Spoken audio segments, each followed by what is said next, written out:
शबी, मुझे नहीं लगता कि वो मेरी किसी भी बात पे यकीन करता है। खावर एक चीटर, धोखेबाज, फ्रॉड इंसान है। बिकॉज यही एक रास्ता बचा है उसको एक्सपोज करने का। हर ताल्लुक अच्छा नहीं होता, कभी कभी फासला रखने में बेहतरी होती है। भरोसा नहीं है मुझ पर? नहीं। आदिल लाहौर के एक पुराने मोहल्ले में खड़ा अपने फोन पर जावियार की तस्वीर दिखा रहा था।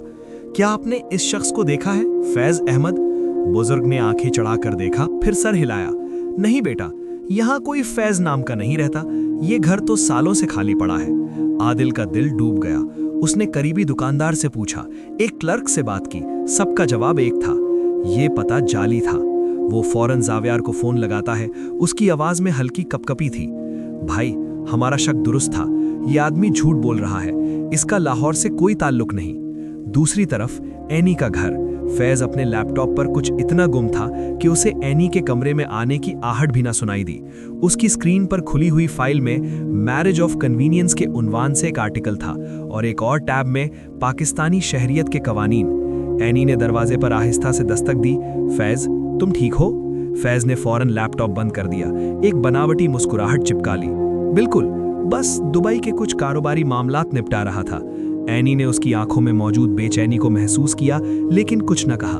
उधर जावियार आदिल की बात सुनकर अपने ऑफिस में तेज कदमों से चक्कर लगाने लगा। उसका जहन तेजी से काम कर रहा था। अगर फैज का पता जाली था तो फिर उसके कागजात, उसकी जायदाद के दस्तावेजात सब ढोंग थे। लेकिन सबसे अहम सवाल ये था कि फिर एनी से शादी करने का उसका असल मकसद क्या था?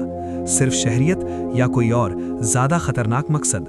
जावियार ने अपने कंप्यूटर पर एक नाम सर्च किया, शफीकुर रहमान, फैज का वो चचा जिसकी जायदाद का वो दावा करता था।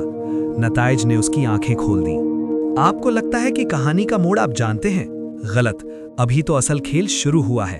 अगले धमाके तक बराह रास्त पहुंचने के लिए सब्सक्राइब करें और बेल आइकन दबाएं। शबी, मुझे नहीं लगता कि वो मेरी किसी भी बात पे यकीन करता है। खावर एक चीटर, धोखेबाज, फ्रॉड इंसान है। बिकॉज यही एक रास्ता बचा है उसको एक्सपोज करने का। शफीकुर रहमान का नाम दरहकीकत एक ऐसे शख्स से जुड़ा हुआ था जो 2 साल कबल इंतकाल कर चुका था और जिसकी कोई औलाद न थी। उसकी तमाम जायदाद कानूनी वारिसों के बजाय हुकूमत के तहवील में चली गई थी। जावियार ने आदिल को फोन किया। आवाज में फौरी कार्रवाई की जल्दी थी। आदिल, तुम्हें इसी वक्त वापस आने की जरूरत है, हमारे पास वक्त कम है। और एक काम और करो, एनी के घर वालों से खामोशी से फैज के पासपोर्ट या कौमी शनाख्ती कार्ड की कोई कॉपी हासिल करो, हमें उसका असली नाम चाहिए।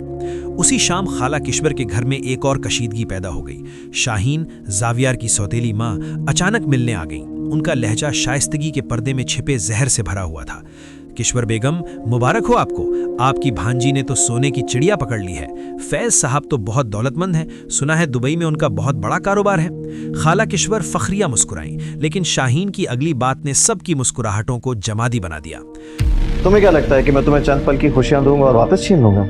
तो मेरा एक दिन तुम्हारे लिए। बात यह है कि मेरा आदिल भी अभी तक अकेला है। आपकी छोटी भांजी निदा भी तो जवान हो गई है। हम दोनों खानदान मिलकर रहें तो क्या ही अच्छा हो। ये एक साफ सुथरा सियासी चाल थी, जावियार और एनी के रिश्ते को तोड़ने की कोशिश के बाद अब आदिल को निदा से जोड़कर खानदानी ताकत को मजबूत बनाने की। मामू शकील ने फौरन मामले को टाल दिया। शाहीन बहन, ये बच्चों के फैसले हैं, हम तो बुजुर्ग हैं, बस दुआ कर सकते हैं। लेकिन शाहीन की आंखों में चमक बता रही थी कि वो आसानी से हार मानने वाली नहीं। रात गए एनी की आंख खुल गई। अगर मुझे कुछ हो गया तो शबी को बेवा बनाने के जिम्मेदार सिर्फ तुम होगे। उसे एहसास हुआ कि फैज बिस्तर पर मौजूद नहीं है।